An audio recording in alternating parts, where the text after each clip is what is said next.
Hello everyone, hope you're doing well. We are back on the dev server, and it's time to have a look at the Pr.253L. This is a new gunboat that is coming in for the USSR, and it's coming in at 1.7.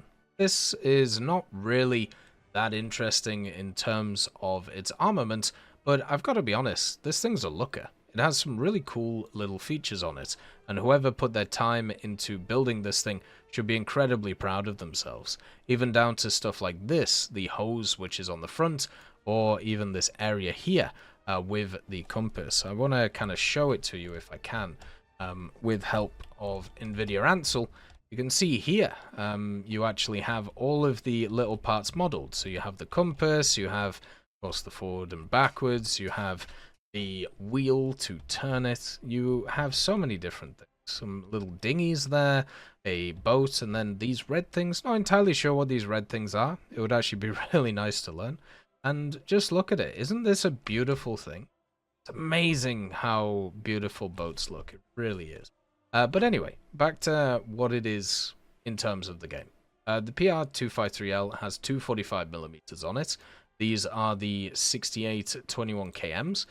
They have a pretty decent fire rate. They fire every 2 seconds, and they plinky plonk. You know, they have a more interesting setup in terms of their rounds. So you have 3 different high explosive rounds. You have the standard HE, a HE which also has a bit more explosive mass attached to it, and then you have the F73, which is the base fuse one. So it has a bit more penetration with a little bit less explosive mass than the standard HE, but still pretty good. Then you have access to an APHE, so if you need that penetration and also explosive damage, you have that too. So these 45s should actually hit pretty well.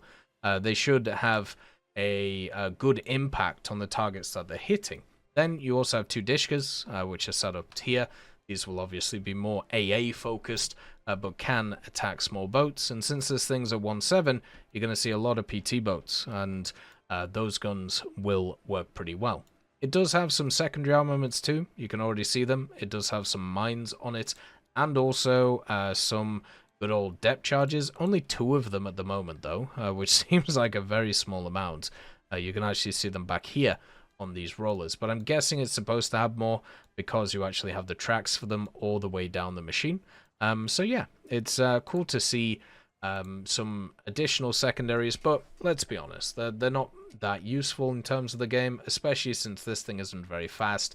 It's never really going to be in a position to drop a bunch of mines to try and stop like an enemy going around a place. It's more eye candy than anything else. Looking at the other factors of this machine, you do have access to the hull armor, which is 38mm of wood, but you don't have any additional protection on top of it, so this thing should get mauled by anything with a little bit of penetration. The crew, there is more crew in this than there are a few vehicles around this this area, but generally is standard, and they're all kind of stacked in the center of the vehicle. It does have a really interesting funnel setup where you have this tri-set of engines, and then each one has their individual funnel, instead of one funnel being kind of fed into 3 separate areas. And then also it has the steering gear, some transmissions in the back, a bunch of different things which are modeled on this vehicle. So as I said, the model itself, really cool, but the actual usability of this thing, probably not so much. The Soviets have 3 lines in their coastal tech tree. The PR253L will be the earliest vehicle you can get access to on the right-hand line, which is probably a bit better, because before it was actually rank 3 until you got to the 191.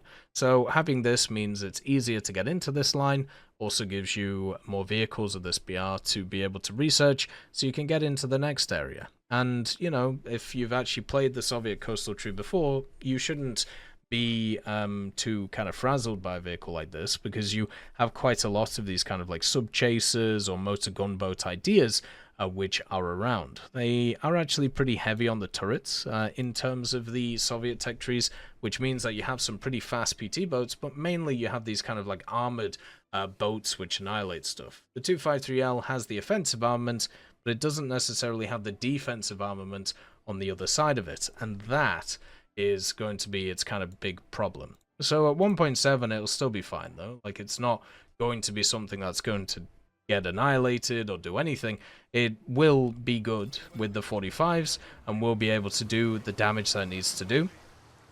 There are plenty of vehicles around this BR where these 45s will just absolutely wreck and annihilate very handedly. So you can see with these, even with just like 2 shots, that S38 or S100 is just annihilated. And the good old Dishkas were able to basically one-shot that Ju-88, which is surprising. So this thing isn't fast. It's just going to be a chill vehicle where you wander around and you just bonk people with the 45s and then hopefully don't take as much damage to get taken out. And I think for me that's sometimes what you need in naval. A lot of blue water, a lot of coastal I should say, at the lower tiers is very fast with stuff like the S38s, the S100s, and also the PT boats from the Americans and the British, and even the 123K. But sometimes you know what you need? You just need a little bit of relaxation, and that's what this vehicle is. Imagine you are sat in front of the fire, just relaxing, chilling, watching the TV, firing a 45 out of your window at invading ships on the coastline. That's basically what this vehicle is, and sometimes that is quite fun. As always, I hope you have a wonderful day. I'll see you next time. I'd just like to thank GMG Smiley, CD Beans, Chieftain Mike, EMN3 Galaxy, Tulio Pontecorvo, Brendan Quinn, Carrion Crow, Gus Irenicus, Pyman, Wartinder, Teddy, Daniel Stanton, Martinez, B. Young, Ozzy Panzer, Alan Hacker, Liam Shear, Opium Prime, Lafouche, Sem, Aslan, Uncle Bean, and Derek R. for supporting the channel.